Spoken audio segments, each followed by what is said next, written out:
আসসালামু আলাইকুম, সবাই কেমন আছেন? আশা করছি সবাই অনেক ভালো আছেন। আল্লাহর রহমতে আমরাও ভালো আছি।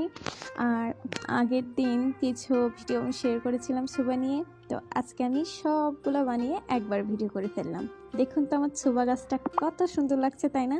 ভালো লাগলে কিন্তু অবশ্যই লাইক করবেন, ইউটিউব থেকে দেখে থাকলে সাবস্ক্রাইব করবেন এবং ফেসবুক থেকে দেখে থাকলে অবশ্যই ফলো করে পাশে থাকবেন। Please please please. আর আমি সুবা গাছ বললাম কারণ ছাদে একটা জবা গাছ ছিল, সেই জবা গাছের সঙ্গে আমি সুবা গাছগুলো ঝুলিয়ে দিয়েছিলাম। একদম দেখতে মনে হচ্ছিল যে গাছেই যেন সুবা হয়ে আছে। এমন যদি হতো কতই না ভালো হতো, তাই না? একটা করে পারতাম আর নিতাম, কিন্তু সেটা তো অনেক সম্ভব না কখনোই। আর এই সুবাগুলো আমি বানিয়েছি নিজের চেষ্টায়, মানে অনেকটা সময় নিয়েই বানিয়েছি। অনেকটা সময় বলতে এই 3-4 দিন মতো আস্তে ধীরে সুস্থে বানিয়েছি, কারণ অত চাপ ছিল না। অবশ্যই কিন্তু জানাবেন কমেন্টে কেমন হয়েছে, কার কোনটা ভালো লেগেছে। গামাজনিটা। আল্লাহ হাফেজ।